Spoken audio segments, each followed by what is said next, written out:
साथियों, हमारे YouTube channel में आप सभी का स्वागत है।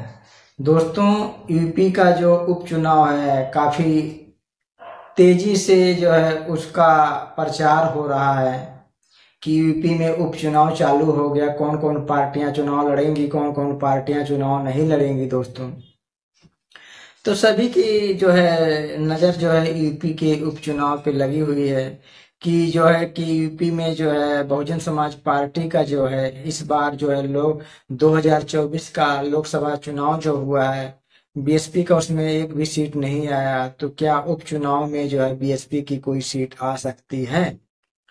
तो दोस्तों, ये जो सब लोग अनुमान लगा रहे हैं कि बीएसपी जो है लोकसभा का चुनाव नहीं कुछ पाई सीट, तो उपचुनाव में कुछ ना कुछ सीट तो उसको मिलना चाहिए।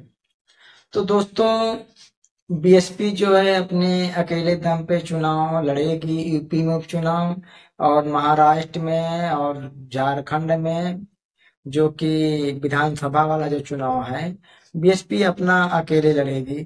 क्योंकि बीएसपी जो है बहन कुमारी मायावती जी कहती हैं कि जब हम गठबंधन करते हैं हमारे वोट, जो बीएसपी का वोट है गठबंधन वालों को ट्रांसफर तो होता है, लेकिन जो गठबंधन वाले हैं बीएसपी के पास उनका वोट ट्रांसफर नहीं होता है।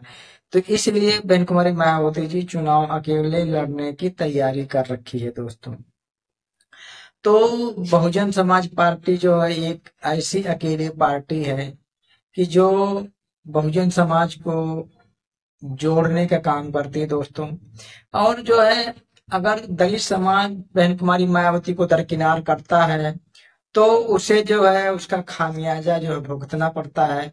अभी जैसे लोकसभा के चुनाव में जो बहन कुमारी मायावती जी को दलित समाज के लोग दरकिनार किए हैं, तो उसका खामियाजा भुगत रहे हैं। क्योंकि जो इंडिया गठबंधन यानी कांग्रेस और राहुल गांधी को और कांग्रेस और जो है अखिलेश यादव को जो वोट दिया गया था वो वोट कोई फायदा नहीं हुआ, क्योंकि उस वोट से जो है बहुजन समाज को कभी फायदा नहीं हुआ। इसलिए बहुजन समाज की जब कोई बात आती है तो ये लोग क्या नाम है मुंह छिपा करके बैठ जाते हैं। बहुजन समाज की आवाज उठाने का काम ये लोग दोस्त करते नहीं है।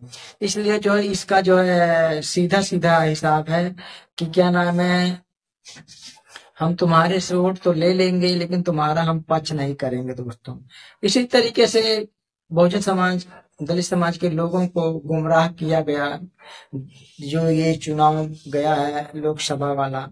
तो दोस्तों, इसी तरीके से बहुत सारी जो है बहुजन समाज के जो वोटर हैं उनको तोड़ने का काम हर एक पार्टियां करती है। चाहे सपा हो, चाहे कांग्रेस हो, चाहे क्या नाम है भाजपा हो, ये सब जो है बहुजन समाज पार्टी का ही वोट तोड़ने का काम करते हैं। क्योंकि दलित समाज जो है कभी भी बहन कुमारी मायावती जी को छोड़ के किसी और पार्टी को वोट देता नहीं था। क्योंकि बहन कुमारी मायावती जी कितना जो हिसाब किताब जो बहुजनों को उन्होंने दे रखा है शायद कोई पार्टी दे रखी हो। दोस्तों, तो इस तरीके से बहन कुमारी मायावती जी जो है बहुजनों के हित के लिए बात करती है, उनके सम्मान के लिए, उनके अधिकार की लड़ाई वो दोस्तों लड़ रही हैं। और जो है बहुजन समाज के लोग ये जानते भी हैं कि हमारा जो है किसी और पार्टी में गुजारा तो है नहीं, लेकिन कुछ ऐसे जो हैं इधर उधर भटक रहे हैं, वही लोग जो समाज को कुछ नुकसान पहुंचा रहे हैं। क्योंकि इसी चक्कर से जो है बहुजनों की सत्ता नहीं आ रही है, काफी समय बीत गया। अगर वोट का बिखराव ना होता तो बहुजन समाज जो है कभी चुनाव में हारेगा नहीं, अपना सत्ता लाके रहेगा। लेकिन बहुजन समाज के अंदर जो वोट का बिखराव होता है यही जो है सबसे बड़ा मुश्किल बहुजन समाज के लोगों को लिए खड़ा करता है। दोस्तों, तो इस बार जो यूपी में उपचुनाव के लिए बहन कुमारी मायावती जी पूरी रणनीति उन्होंने अपना तैयार कर रखा है। वो अपने दम पे जो है यूपी का चुनाव लड़ेंगी उपचुनाव, और उसके बाद में जो और एक दो चुनाव हैं वो सब जो है बहन कुमारी मायावती जी जो है अपने मतलब दम पे लड़ेंगी, वो अकेले लड़ेंगी। दोस्तों, क्योंकि क्या नाम है बहन कुमारी मायावती जी ने कह दिया भाई कि जो है गठबंधन का वोट हमारे पास ट्रांसफर नहीं होता है, और हमारे वोटरों का उनके पास ट्रांसफर हो जाता है। ऐसा क्या क्यों होता है? इसलिए उन्होंने गठबंधन ना करने का सवाल खड़ा किया। उन्होंने गठबंधन किसी पार्टी से नहीं करना है। और दोस्तों, बहुजन समाज के लोगों को ये कहना चाहिए कि वोट हमारा, राज तुम्हारा नहीं चलेगा, क्योंकि जो है वोट तुम दे देते हो, राज उनका चलता है। वो तुम्हारी मर्जी का काम नहीं करते, तुम्हारे पक्ष में कभी भी हम कभी भी नहीं बोलते हैं, चाहे सपा हो, चाहे कांग्रेस हो, चाहे भाजपा हो। ये पार्टियां जो है दलित समाज के हित के लिए कभी नहीं बात करती। जब चुनाव आता है तो दलितों के घर जाकर के अखिलेश यादव हो, चाहे भाजपा के हों कोई विधायक, चाहे कांग्रेस के हों, तो दोस्तों ये सब जो है जा करके बैठ के दलितों के घर खाना खाते हैं। लेकिन दलितों की जब हक की लड़ाई की आवाज उठाना होगा तो दोस्तों ये लोग जो है साइड में हो जाते हैं। लगता है इनको पता ही नहीं रहता कि हमें किसके साथ क्या करना है। तो दोस्तों इसी तरीके से जो है दलितों का वोट तो लिया जाता है, लेकिन उनको राजा बनने से रोका जाता है। क्योंकि बहुजन समाज के जितने संविधान के अंदर हक और अधिकार मिले हैं वो पूरी तरीके से लागू नहीं हो पाए अभी तक। जब तक वो पूरी तरीके से लागू नहीं होंगे जो उनका हक और अधिकार है, तब तक समझिए बहुजन समाज जो है आजाद नहीं है दोस्तों।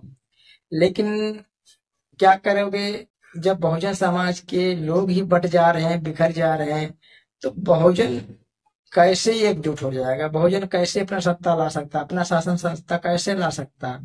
यही सबसे बड़ी मुश्किल जो है आके खड़ी होती दोस्तों। इसीलिए सभी पार्टियां जो है क्या नाम है, बहुजनों का वोट का फायदा उठा लेती हैं, लेकिन बहुजन समाज के लोग वोट का फायदा नहीं उठा पाते हैं। सबसे बड़ा कारण यही है, क्योंकि जब तक बहुजन समाज के लोग, दलित समाज के लोग अपने वोट का सही इस्तेमाल नहीं करेंगे, तब तक समझ जाइए बहुजनों की सत्ता नहीं आ सकती है। बाकी जो है और लोगों को सत्ता आती रहेगी, जाती रहेगी, आती रहेगी। बाकी बहुजन समाज के लोगों को सत्ता नहीं आएगा, ना गुलामी से मुक्ति पाएंगे, ना उनको आजादी मिल सकता है। और जो है दूसरों की गुलामी उनको करना ही पड़ेगा, अगर जो अपना शासन सत्ता वो नहीं लाते हैं तो दोस्तों यूपी का उपचुनाव में अब देखना है कि दलित समाज, बहुजन समाज के लोग अपना जो है वोट किस तरफ देते हैं, किसको जिताते हैं। ये तो उपचुनाव का जो है नतीजा आने के बाद ही पता चलेगा दोस्तों।